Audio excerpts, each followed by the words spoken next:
Today I'm going to be reviewing J.I.J's mini foil razor with 3 floating blades. I'm super excited. Let's open this up and see what we got. All right, so this is what you get. This is the actual razor.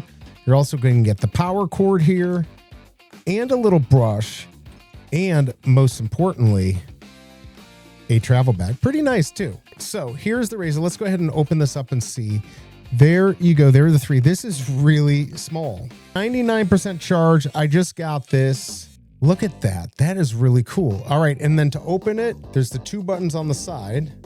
And then this pops up and you can just rinse this out with water right here. And then it just snaps back on. That is really cool. Easy to charge on the bottom. There's the foil right there. I mean, I could see having this for travel. Really cool. It does get 4.1 stars. That's what it looks like up close there. Only 11 reviews. I kind of looked. There's only a few. There's 1 bad review. It's not a big deal. I don't know if I put much salt into this. I'm going to actually do a video where I use this to shave. Somebody said that you had to go over a couple passes. I've never had a razor where you don't. I mean, other than like a straight blade or anything like that. What I would say is that this sold 800 plus last month.